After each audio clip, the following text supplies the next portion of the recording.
Hello, this is Veterans News, a production of the United Veterans Organization of Nassau County. My name is Ed Allman. I'd like to thank Altice USA for providing the training of our crew and for the use of their studio facilities here in Hauppauge. The show is broadcast Tuesdays at 7:30 on Channel 20 in Nassau and Suffolk counties and in the state of New Hampshire. In fact, we're shown in more places than I knew had public access TV. I'd like to say hello to our viewers in Suffolk County. Cablevision has just allowed this show to be seen in Suffolk County. We will change the nature of the show. We'll now have guests that are of interest to both Nassau and Suffolk County veterans. In fact, we're looking for a co-host, someone who will add a Suffolk County viewpoint to the show. So if you know someone who would like to be the co-host of Veterans News, now is the time to go to my email and let me know. And we might have a co-host sitting very close to us, but we'll let you know next month. I'd like to thank our crew. On camera 1, we have Jim Hessler. On camera 2, Al Zabrowski. On camera 3, Loretta DeBrino. Our technical director is Robert Lane.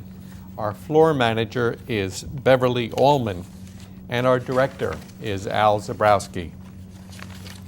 On camera 3, Loretta DeBrino is also trying her hand at something in the control room. So I hope that goes okay. By the way, if you'd like to ask me any questions or make any comments about the show, do that on veteransnewsuvo@gmail.com. That's veteransnewsuvo@gmail.com. Our guest today is Frank Colon, President of the United Veterans UVO, and Tom Ronayne, the Suffolk County Director of the Veterans Service Agency. We'll talk to our guest in a few minutes, but first let us remember some of the veterans who died recently. Anthony Antonio served in World War II of the Army 82nd Airborne Paratroopers and the 505 Paratroop Infantry. He received the Silver Star, 2 Bronze Stars, and 5 Purple Hearts. Dr. Albert Friedman, a Navy man during World War II, and became Chief Medical Staff at Syosset Hospital and was on the staff of SUNY Stony Brook University Hospital. George Koch, a proud veteran of the Army Air Corps who served in Central Burma, India, and China campaigns. Edward Saytel, a 6-year veteran of the Air National Guard who served 30 years with the Suffolk County Police Department. Gerald Barbarossa was aboard the USS Raleigh during an attack on Pearl Harbor, the Japanese attack on Pearl Harbor, and he also served during the invasion of Normandy.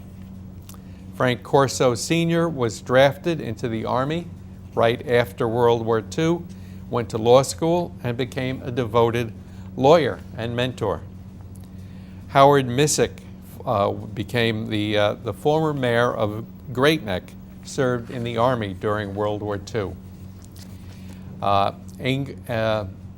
Angel Macchio was a proud veteran of World War II and a Purple Heart recipient. Lou Sanders served as a combat engineer during World War II. Leo Sigelson served in the Pacific during World War II. Patrick Rice was a proud Army veteran. Francis Way, a Korean War Navy veteran. Everett Mayer, proud World War II veteran and an original member of the American Legion Post in East Islip. John Miguel, a U.S. Marine Corps World War II veteran. Rocco Petruzzi, a proud veteran of the U.S. Army during the Korean War. And lastly, Lou Sanders, a World War II combat engineer. If you know a deceased veteran who you'd like to hear mentioned on this show, just email me at veteransnewsuvo@gmail.com. That's the end of our Veterans News. Now it's time for our guests. Joe, Frank, how are you? I'm doing good. Good. Frank Hey. Cologne of the UVO, and this is Tom Ronayne from the Suffolk County Veteran Service Agency. First, let's talk about what you did in the war. I joined in 1972 and retired in 1994. I served for 22 years. Many different jobs. Administrator, I was an instructor ROTC at Hofstra. I was in a field artillery unit, military police, and my latter part of my career was in the U.S. Army Recruiting Command in the Baltimore, Fort Meade area, Baltimore Battalion, and then the Harrisburg Battalion, where I retired. What made you come back to Long Island to settle? Well, to tell you the truth, a lot of my buddies, when I was in the D.C. area, oh, Frank, retire over here, you know, taxes are low, you know, and then, Sure. you know, it's nice around here. I said, guys, you cannot take Long Island out of me, because I tell you what, if I wanted to go to the beach, it doesn't take me 3 hours. It'll take me 20 minutes to go to the beach.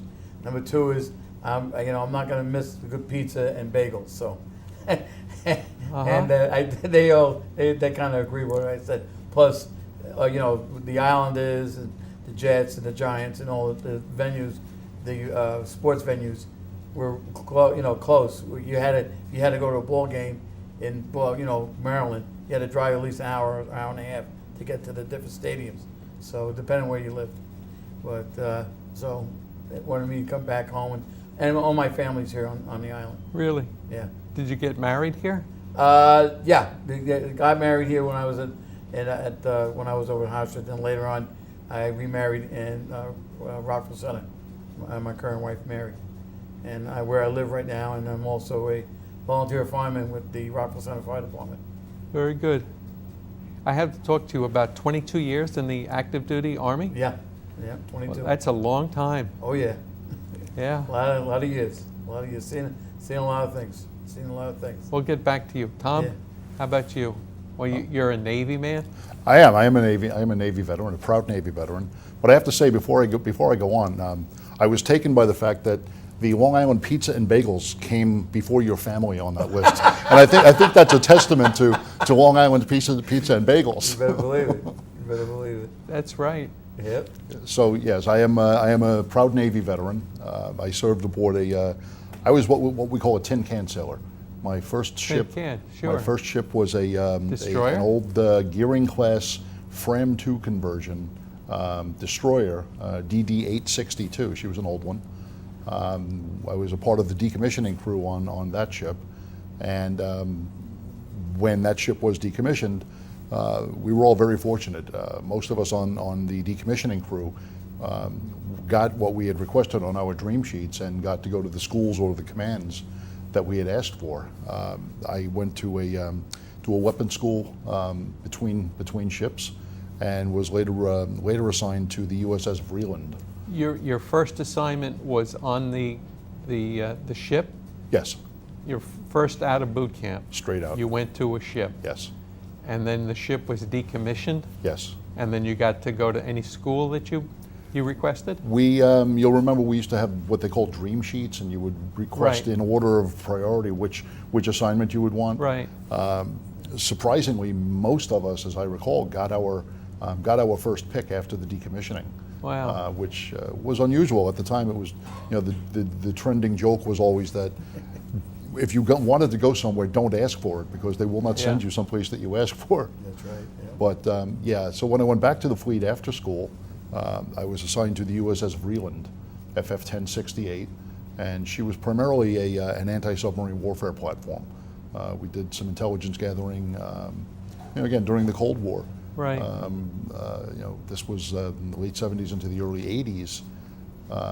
We were doing a lot of, we were what they called steamers. We spent a lot of time underway, traveled the world, and probably most significantly, my most significant overseas service was 2 trips into Beirut, Lebanon. We arrived in Beirut initially to land the first groups of American, Italian, and French Marines, and we prosecuted American, Italian, and French Marines. American, Italian, and French Italian Marines. I never thought of that Italy had Marines. Those were the forces that were brought in Wow. under the original UN peacekeeping agreement, and our mission was to, upon insertion of the Marines, to extract or evacuate the what they considered to be the hostile elements. And today we call them the PLO, the Palestinian Liberation Organization. We evacuated them, and When you say you evacuated the PLO, did you take them as prisoners? we did not. In fact, that's an interesting point. I'm glad that you made that observation, because not only did we not take them as prisoners, they were voluntarily evacuating under the UN agreement. But one of the things that we had some issue with was the fact that the UN agreement permitted these evacuating forces to retain their personal weapons. So if they could carry it, they could keep it. Right. That complicates a military evacuation significantly. In fact, the original intent had been to take them aboard Navy ships and evacuate them to, in the first instance, was Tunis. We took the first load to Tunisia, but as it turned out, having armed combatants aboard an American ship was unacceptable, and ultimately we secured civilian ferries, island hopper ferries, and we loaded the Palestinians onto those island hopper ferries and escorted them to Tunisia because of the fact that they were permitted to keep their personal weapons. You took PLO and put them on private ferries? Yes, sir. And then towed the ferries? No, they were under their own power. In fact, the Greek shipmaster had insisted on staying aboard his ship, didn't want us operating his ship. He and his Right. crew stayed aboard, and they drove the ship under our escort Okay. to Tunisia. Then we returned to Lebanon a second time, went back in, evacuated another group, roughly 1,000 PLO troops. Wow. And that group, the second one, was interesting. We actually evacuated them from Lebanon. We transited the Mediterranean, transited the Suez Canal into the Red Sea, and at the time, once upon a time, Yemen was actually two countries. It was North Yemen and South Yemen. And the second ship that we took out, we brought them to South Yemen at the time and unloaded them there. And from there, we spent some time in Djibouti, in North Africa, waiting to see what was going to come of these evacuees and if we were going to go back to Beirut. So, Was Djibouti, you said, was that a modern city at the time? Djibouti, the naval port of Djibouti, and Djibouti is now, remarkably, is a very advanced, Right. very important special operations command in North Africa. It's right at the on the Horn of Africa, where the Red Sea enters into the Indian Ocean. At the time, there was a total of one foreign ship. It was a French-held base, and there was a total of one ship in port. There was nothing there. There were no buildings there while we were in Djibouti. So it was a very undeveloped, very primitive Right. military command at the time. But strategically, it was important for us to have access to it. How long were you in the Navy? 4 years. Okay. What did you do after you got out? My path was an interesting one. When I came out, after a few minor jobs, I was called for the NYPD. Unfortunately, when we formed the class, I couldn't continue because of the starting salary at the time. At the time, my first marriage, we were having our first child. We had just gotten a house in Lynbrook, and the economics of it didn't work for us. I was very fortunate that I had family active in 2 trade unions in New York City, and I was able to secure what we call a book or a union card Right. in the New York City Plumbers Union. Very good. And went to work and spent several years helping to build Battery Park City, just across from the World Trade Center. Sure. And did that evolved into a career as a professional construction manager, working for one of the largest construction firms in the world, Oh, very good. What company is that? Tishman Construction. I worked for Tishman Construction as a lead superintendent, and very, very much enjoyed that career. But I will tell you, I was more than Yeah. honored when one of our prior county executives, who I had known for some time, contacted me and offered me a position heading the Suffolk County Veteran Service Agency. Good. Who was that? That was Steve Levy after Steve Levy's Levy. election. And interestingly, I actually declined his offer of an appointment several times, and subsequently did accept his offer, and that was 13 years ago. I'm here 13 years now, and very proud to be a part of an organization that works very hard every day to improve the lives of our veterans on Long Island. 13 years ago, that means you were not there when I started. Who was your predecessor? Bob Smith. Bob Smith, right. Yeah. Very good. Frank, what'd you do after the service? I ended up working Thompson Industries, made precision parts in Port Washington, and I had gotten a job by my brother-in-law, and then the company had folded, and I ended up working for the school system.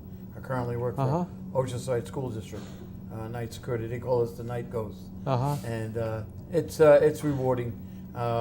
My supervisors, very very good. Everything works out very well, and gets a chance to tell the kids exactly behave and whatnot. But we go by the strict rules of the Board of Education and the Superintendent of Schools. So again, I enjoy it, and then also again being a volunteer fireman with Rockland Center Fire Department, and also with the fire police and fire inspector and parade official and things like that sort. So a little busy there with that, and then we're all our veterans groups. So currently, besides the UVO, I'm commander of the American Legion Rockland Center, and I'm the senior vice commander in the East Rockaway Post VFW. So great bunch of guys, and also with the Vietnam War Veterans Association. Oh yeah, I wanted to ask you very quickly. With Bob Kohler, and so it's a great bunch of guys. You started in the service in 1972? 72, yes. All right, that was 3 years before the war in ended. Vietnam ended. Yeah. Did you end up going to Vietnam? No, they sent us to Germany. When they lined up, they said, back then when Nixon was as president, was drawing down. Right. He said, you 8 guys are going to Europe, and you 2 guys are going to Vietnam. So I was part of the 8 guys going to Europe. So all right. That's what happened there. So did either one of you use your GI Bill for education? I did not. No. I didn't. No, I didn't okay. either. Yeah. All right. At the time when I was serving, I was during that gap period where we really didn't have a GI Bill. Post-Vietnam and pre-Gulf One, there really wasn't a benefit. I think our opportunity was there was a 2-for-1 match for each dollar that we contributed. The government would match us with $2, but I think it was to a maximum of $2,400. Yes. It was really not much of a benefit. I'm so happy that we have seen the need to improve that, and I think we're doing a very good job with our GI Bill today. Oh, yeah. Okay. Tom, tell me some of the things that your Veteran Service Agency will do for veterans. It's a shorter list to tell you what we won't do for a veteran. I can't come out and cut your lawn, and we are really ready, willing, and able to assist any veteran, and to put we cast a pretty broad net. Nassau County and Suffolk County each have a Veterans Service Agency, as does every county in the state of New York. Our mission is actually to serve veterans, active duty, National Guard, Reserve, dependents, and survivors. So we cast a pretty broad net, and I try to make people aware of that, because we too frequently encounter people who would have liked to have come to our office to receive services, but because they don't technically have the designation of veteran, didn't realize that they would potentially have access to services through us. We do a great deal of claims preparation, prosecuting claims for service-connected disability with compensation, non-service connected pensions. We do an awful lot now of aid and attendance. We do a lot of, unfortunately, DIC, or Dependents Indemnification Compensation, which is a survivor's benefit, a very important benefit that, again, many people are unaware of. And I'm very fond of saying that we don't know what we don't know. And I would encourage any veteran, any family member, pick up a phone, call us. Stop by the office and just have a conversation with us. And let's see what's there. DIC. Dependency and Indemnity Compensation? Yes. That's money for a widow who is experiencing low income and she needs a nursing home? Generally speaking, that would be the scenario, but there are some qualifiers in order to become eligible for the DIC. The real value in DIC is, and certainly in a region like Long Island, where costs of living are as significant as they are, we too often find that when the veteran has passed away and left a spouse, that the spouse does not have the financial resources to continue to remain on Long Island or to at least stay in the home that they have made together. Many of them will move on to nursing homes. This benefit is really instrumental very often in making the difference between somebody being able to stay in this area and not being able to stay in this area. As is true with so many of the VA benefits.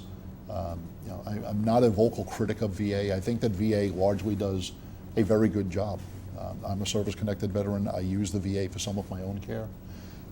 I think that VA receives a lot of criticism, and some of it very valid, some of it very legitimately.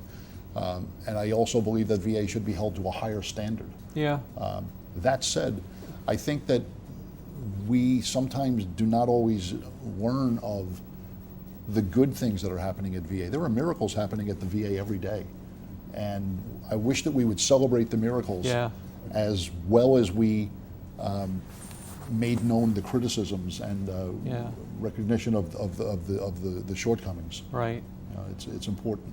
As Tom Swazi's director of the veterans, I notice a lot of times a veteran will call me and say he's waited 6 months or 7 months for the VA to decide his case, and can I help him? And for me, it's just a simple letter to the VA, and we generally find an answer.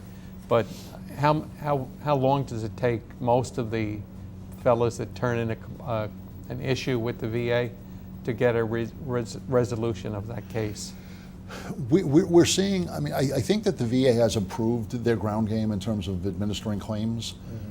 We're seeing 6 to 8 months is probably the average, sometimes a little bit longer, sometimes shorter, sometimes less. Really? One of the things that I attribute that to is a few years ago, VA created a standard. And one of the things, and part of what we're discussing here is preparation, development, and submission of claims. VA, for all of the good that they are not always a user-friendly organization. There's a lot of documentation, there is a lot of verification, there are records that sometimes need to be researched, filling in gaps in service, locating records that may have otherwise been lost or misplaced. I can't overstate the importance of working with an accredited veteran service officer when you pursue a claim. There are a lot of good folks in the community who work with veterans. There are a lot of people who assist veterans, but very, very few of them are accredited by the Department of Veterans Affairs and at least one of the major veteran service organizations. My agency, we choose to maintain accreditation with the American Legion.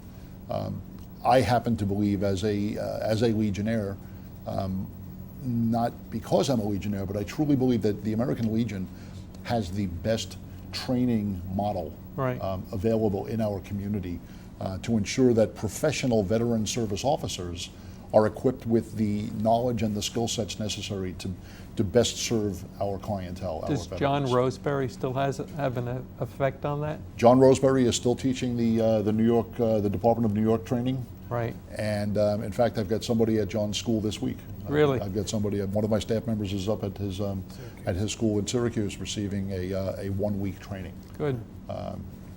But I can't overstate the importance of using an accredited veteran service officer as opposed to some of the well-meaning, well-intentioned folks who unfortunately don't possess the skill sets, the trainings, and the credentials, the lawful credentials. An accredited veteran service officer has the authority under law to take power of attorney and to represent you before the VA as your advocate.